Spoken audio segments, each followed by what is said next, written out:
It's got a very smooth knob action. Look at that. The dial goes up to 11. Oh, look at that. When I first got it, it made me write this song. It sort of came from that. Okay. Hi, and welcome to Ugly Tech, where we talk music, tech, and more. My name's Thomas.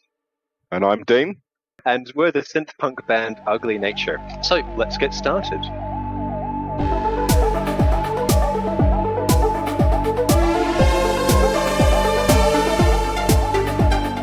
In the first episode of Ugly Tech, we're going to be talking about our new single, Frozen Lives, which we're going to be releasing on the 31st of July.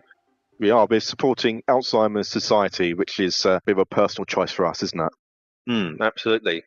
We're also going to be talking about some very interesting technology, show and tell moment. We're going to be answering some questions that we got from our record label, Rose Astronaut Records, to give you a bit of an insight into our background as musicians. And we're going to tell you about one of the synthesizers that we used in this single, Frozen Lives. So the big news is that Ugly Nature are going to be releasing our new single, Frozen Lives, on... Checking notes. 31st of July. Absolutely. And this song is a really interesting one. It's quite poppy, isn't it, Dean? Yeah, it's quite different for us, really. We've been writing goth industrial music, but we wanted to go back to a sort of, what would you say, 80s synth pop style? Yeah, with the usual lemon twist that we give it, but it's very much more popular than we normally do. We're actually going to be supporting a charity, aren't we, Dean? We certainly are. We have to do things for charity. Charity? We've chosen a good one. With the release of Frozen Lives, we're going to be supporting the Alzheimer's Society as one of the leading UK charities who provides all kinds of treatments for people with Alzheimer's and also information and support for those living with dementia and the families who will care for them. It's a meaningful issue for Dean and myself, isn't it? Yeah, it is. I mean, we've done gigs raising money for this charity, and we just thought we'd do our own music and raise some money ourselves. Absolutely. And there's a good reason for that. So the topic that we're talking about in Frozen Lives is looking at people who live with brain disease, things like Alzheimer's and dementia. It's a really, it's a sensitive topic. And we've written it about saying goodbye to somebody who's still alive. And I think this is something really valuable to talk about, especially in lockdown when people are so isolated. Yeah, we've personally been touched by this as well. We have family who've struggled with some of this illness, so we felt personally attached to the subject matter as well. Dean and myself are going to be supporting Alzheimer's Society with the sale of our music, and we've pledged to donate how much, Dean? Well, all of the proceeds for the first week. If you want, you can go into the description below and donate directly to our campaign, or just show your love by buying that track, and then we'll sum up all those monies and give it to this amazing charity that definitely does deserve your support. So yeah, go wild.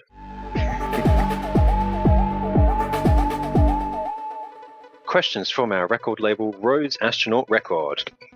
So let's kick it off with the first one that we find interesting.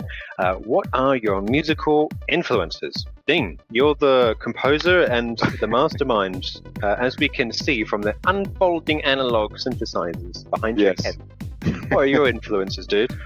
My influences are 70s Berlin school, early 80s post-punk, late 80s industrial, and 90s dance. I won't go into bands because I'll be here all night. Yeah, I've seen the inside of Dean's iPod because he lent it to me once. I never gave it back. I'm still listening to it years later, by the way. That's where it went. I couldn't remember. I couldn't find it. Yeah. So for myself, so I've got a couple of key influences from my emotional heritage as a teenager. Yeah, so I was very into Korn. I love the experimental lead vocals. Eminem, just because who doesn't love a sad rap song? I love anything that's dark and electronic and industrial. I also love the corniness of like Goldfrapp and V&V Nation, the sincerity of those synth lines. Yeah, good choices, man. And actually, the rap as well. You do freestyle a bit as well. You definitely see the rap influence, which is great. And what Dean and I want to hear is, what are your musical influences? What does our music remind you of? Put a comment in the section below. Keep it clean. So, question number 2 from Rar is, how did you meet? Cringe. Well, we're related. Yeah. Oh, wow. Now, Dean and I met in Australia. I'm from Australia, and what did you do? You wanted to marry someone in my family, didn't it? Yes, I wanted to marry your sister, and I did marry your sister. And I had a great entrance as well, because your screen door has a hiss. And when I came in, it hissed behind me, and I thought, oh, it's a snake! You thought it was That's such a British way to think about Australia. Like, behind every doormat, there's a lurking snake. And I could see your mum and dad, their respect meter for me was going, boo! Oh, no! I never heard that story. Yeah. Okay. The first gig that Dean and I ever did together was with one microphone and one iPad. Yeah. Those were the days. One line of input, and Dean madly rushing between apps. Yeah. clicking the surface of the iPad and going between the drum machine and the synthesizer, and then madly playing the lead synth line. I don't know. The reason why I stopped using the iPad was one gig, the lights were really hot and it was triggering notes. And so it was going, boo, boo, boo, boo, boo, boo, and it wasn't me. And I thought, oh, crikey, I better get a keyboard. This is the end. So, yeah, it's funny to think that years later I'll come to Britain and then we're making music for like 8 years together. Yeah, no, it's amazing, actually. It's pretty amazing. And also, we started making music together right from the very beginning. I hadn't started doing music before we did it, and you hadn't either. So it was a real discovery. Yep, absolutely. So if you're in a band, how did you meet your bandmate? I'd be really interested to know how people actually do get together in music projects. Leave a comment below. Oh, yes. And now we're going to be talking about the meat of the show, the tech section. Hey, Dean, what are we talking about today? We're talking about audio interfaces, Thomas, the backbone of any studio. If you don't notice them, they're doing their job. Exactly. Now, I've recently built my own recording studio, and we're going to be releasing some songs in the next 6 months, recorded in my own studio right next to me. So audio interfaces is something very close to my heart. And I think it's also something close to any musician if they're just starting out, or maybe they're going to be upgrading their studio. It's a great topic to hear about. So, Dean, you make a lot of music. You use MIDI, is that right, for your synthesizers? Yeah, I use Ableton Live and I connect all the synths to that. And sometimes just CB and gate and sort of trigger them from this stuff behind me. And so how does your audio interface figure in, and what audio interface do you use? Okay, well, I've still got the first one that I bought when we first started. It's still going. It's built like a tank. Yeah, it's the Scarlett Focusrite 8i6. Can you see that? There we go. You can probably see the paint chipping away and bits as well. It's seen some action. Oh, it certainly has. Yeah, you gigged around with it. Oh, look at that. Anyway, it's still going strong though. It's still going strong. Yeah, no complaints. I just wish I had a second headphone socket. Literally a year after I bought this, they brought another range out with 2 headphone sockets. But otherwise, absolutely fine. I've got no complaints. It works with Ableton perfectly. So what interface are you using, Thomas? Introducing my new workstation. Oh, look at that. SSL. Yeah. This is the new range from Solid State Logic. They call it the SSL2. It's got excellent preamps, so you can put your large barrel condenser microphone attached to this, and it's going to give you all the juice that you need to really pump it up. There's low noise, which I really notice when I'm recording my voice, and just in general, it's got excellent components. It's got a very smooth knob action. Look at that. That looks better than mine. And if you look close, yeah, I'm looking. The dial goes up to 11. Oh, Oh, look at that. I am so jealous. It's got a 4K button. Is that memory or resolution? Okay, so this is nerding out, Dean. Are we ready for nerding out? Go on then, make it quick. Ouch. Okay. I feel a little bit less comfortable with nerding out now. And basically, there's an analog circuit in there which emulates the characteristic sound of SSL boards. And it works. I mean, can you tell the difference? Yeah, I can. It's creating distortion at certain octaves, so you get this kind of a harmonic, high-end, airy resonance. Okay. And it sounds pleasant. So, Dean, as the composer behind Ugly Nature, I'd actually like to hear more about the musical side behind Frozen Lives. And let's kick it off with what was the favorite instrument that you used in there? Tell us a bit about it. Okay. Well, actually, there's two to tell you about. The first one, I know. I got Wave Audio One Knob series for the laptop. And it's great. It has wonderful effects, but has it in one knob, so there's nothing complicated. You just dial it up or dial it in, dial it out, and so it's got a great pumper, which is why that bass is like. So that's what created that, and it was me playing with that actually, when I first got it, made me write this song. It sort of came from that. Okay.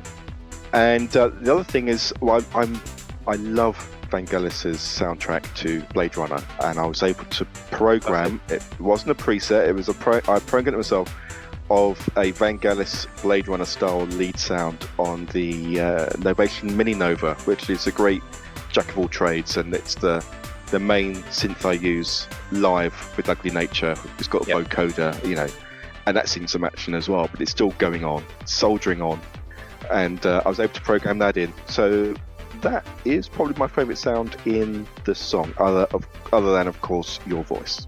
Oh, you charmer, you charmer. Excellent. Actually, talking about your voice, the words are really beautiful, actually, in the song. And when I do lyrics, as you well know, I can get quite literal, and yet your words, you know exactly what they mean, but they're very poetic. So I just sort of wanted to know how you get your head around that, because I just never can. I see. Awesome question, Dean. Thanks for asking.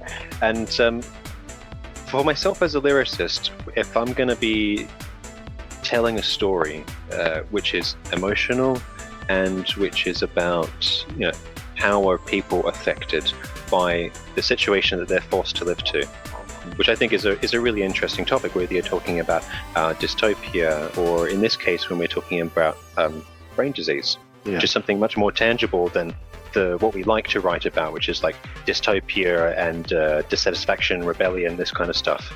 So I always in my mind hold in the concept of this filter, which is the near and the far.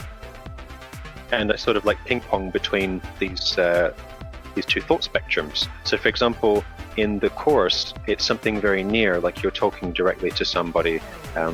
We remember who you are, there's no way for you to see. You've taken us this far, my sweet, when will you be free? And then later on in the song, you go much further outside of this familial and close context, where you question larger things about what is identity, what does memory mean to you? And that's something philosophical, like the great Greek philosophers would always ask. Who are you as a person? If I remove your arm, are you the same person, or is your arm you? And if you go down to the head, are you still the same person without your body, etc.? And is it the memories that make you up as a person? And I think these are really interesting considerations when you look at something like dementia, and it's something challenging for family members. And I think that's why it's valuable for artists like us who use a musical vernacular that's way more tangible than something like folk. And at least in my personal opinion, something like rock, which is a bit passé for me, and it doesn't penetrate through my mind because of the genre of music. So yeah, I try and keep it near and far. I try and keep it realistic and short and personal. That's a really good insight actually into your lyric writing, because that near and far, I can see that in Alien Expression as well quite a lot. And it really works so well. Thanks, Ben. Now, we want to ask you to do two things after this little video. We would like you to first of all, please stream, pre-buy our single if you can, and give it to this wonderful charity. Absolutely. Alzheimer's Society really does deserve your support, especially in these trying times. And 2, leave a comment below, start a discussion, tell us about your musical influences, tell us about your favorite audio interface, and if you do ask us a question, we might just include it in the next episode. Oh, yes. Thank you for joining us in today's episode of Ugly Tech. It's been a pleasure, isn't it, Dean? Absolutely. And look forward to the next one. And later episodes, we'll start looking at some modules I love behind me and some go-to synths, that sort of thing. All right. Well, that's all from us at Ugly Nature. My name's Thomas. And my name's Dean. Bye-bye. Bye.